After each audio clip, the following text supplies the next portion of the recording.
C'était le roi de l'eschatologie. Donc dans les années 30, il faisait son numéro avec des chaînes. Il se faisait enchaîner dans une boîte en verre avec de l'eau, tout ça. Ce soir, on ne va pas pouvoir faire ce numéro. Par contre, vous savez que maintenant les gens sont un petit peu délurés dans ce niveau et ils savent que les chaînes, on peut soit les truquer, soit les couper. Là, on va essayer de faire ce numéro beaucoup plus difficile, mais avec des cordes. Donc là, je demande toujours la participation de M. Coteau, le monsieur avec le chapeau. Vous pouvez monter avec moi sur scène. Et puis, il va me falloir une dame. La dame avec les cheveux longs, oui, juste là. Voilà. Allez, vous montez avec moi. Merci beaucoup. On les applaudit très très fort. Je ne vais pas passer devant le micro. Alors, pourquoi je me déshabille? Eh parce que, une fois que monsieur le soir, vous mettez de ce côté. Attention, le coffre, on va le mettre ici. Après, la dame, elle monte. Super. Votre prénom, monsieur? Jean-Marc, il nous vient de Suisse. Il y a des Suisses ici où il est tout seul. Et madame, vous venez de quel endroit? Mayenne. Je ne sais pas où c'est, ça c'est en France? Ah, c'est en France. Parce que moi je suis magicien, je ne suis pas du tout géographe. Et vous appelez Christelle et Jean-Marc, parce que j'ai déjà oublié. Alors regardez bien, Christelle, comme elle est trop mignonne, on va lui mettre ça pour la dire un petit peu. En fait, je vous explique, c'est un numéro qui se fait normalement avec une veste, mais là, l'été, c'est beaucoup plus difficile de faire une veste, de mettre une veste. Là maintenant je vais faire contrôler la corde que Jean-Marc va tirer dessus et c'est en principe c'est toujours les partenaires qui attachent les magiciens. Là ça va être Jean-Marc qui attache le magicien. Maintenant Christelle, tu prends le bout de la corde et avec Jean-Marc tu prends l'autre bout, tu tires dessus sans faire le bout de draguer derrière. Il y a rien, doucement de ne pas la tirer trop fort avec Christelle parce qu'après son mari va m'engueuler. Christelle, tu es venue toute seule avec ton mari? Oui. Ah, et tes enfants. Donc on va pas. Et toi, tu es venu tout seul avec ta femme et ta fille. Et la maîtresse, elle est restée en Suisse? Oui, elle est restée en Suisse. Ça, on n'en parlera pas. Parce qu'après, ça crée des scènes de ménage et c'est pas terrible, vous savez. Donc là, tu peux lâcher la corde, après tu la reprendras. Christelle aussi, tu peux la lâcher. Par contre, regardez bien, la corde qui a été contrôlée par Jean-Marc.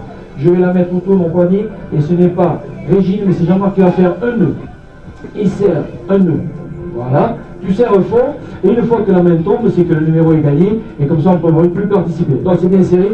Je vais mettre les mains dans mon dos, et maintenant tu fais plusieurs nœuds. Vas-y, que le jeune public te voit, et qu'on ne puisse pas tricher. Jean-Marc, on n'est pas d'accord, tu peux serrer, vas-y, je te dis, quand la main tombe, il y a plus de sang dans les mains, c'est que les mains sont blanches, et là, tu peux faire plusieurs nœuds.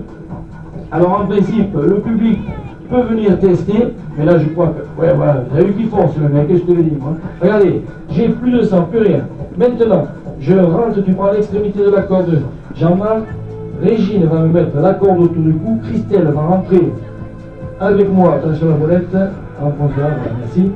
Et tu vas faire exactement comme Régine fait, tu prends l'extrémité. Christelle, alors, 1 mètre de corde autour de mes poignets. Maintenant, je vais être entouré de 10 mètres de corde autour de mon corps. Là, par contre, tu fais le soin parce que j'ai l'épaule un petit peu fragile et c'est vrai. Tu refais un nœud, pareil. Voilà. Exactement pareil. Voilà. Super. Maintenant, tu passes devant, derrière. C'est bon. Devant, derrière. Voilà. C'est bon. Et je me penche. Et une fois que le magicien est asphyxié totalement, entièrement, ça veut dire que le numéro a bien réussi. Et je vous dis que le Suisse, il sait, hein, je te le dis.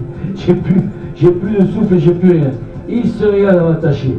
Ah, c'est pas les numéros SM, mais presque. Christelle, est-ce que tu veux contrôler que la corde est bien attachée juste derrière? C'est bon, hop, on ne profite pas quand même. T'as vu, elle me fait la main en fesse, là. Je te le dis. Le magicien est bien foutu, mais quand même, hein. Alors là, je ne peux plus bouger. Allez, doucement, c'est bon, hein. Allez, on y va. On va rentrer, tu vas prendre l'extrémité de la cabine. Christelle, tu vas mettre ton dos devant moi. Voilà. Alors, cet arrêt au dîner, mettez à peu près, tu lèves la cabine, mettez à peu près 8-10 minutes pour...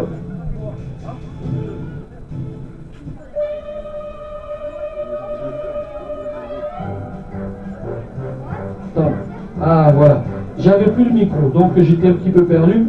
Et là, en principe, on nous limiter 8-10 minutes pour se détacher et se rattacher. Et là, on va essayer de revenir au même endroit, ce qui ne sera pas évidemment très facile.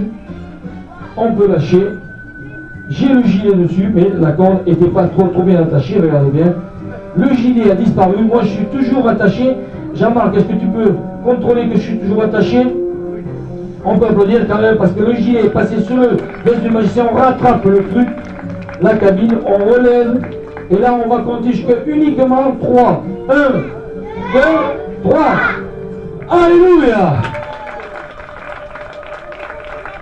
Merci beaucoup de ta participation, Jean-Marc. Merci beaucoup de ta participation, Bruxelles. Je sais que vous êtes estomaqué. Le public aussi. Alléluia! Ça a fonctionné. 2-3 secondes pour vous. Et Jean-Marc, tu avais bien serré les nœuds. Serré. Regardez, j'ai les marques encore ici. J'ai les marques encore ici. La mise au magicien. Voilà, de l'autre côté. Voilà, ici. Ah non, elle ne veut pas. Merci beaucoup.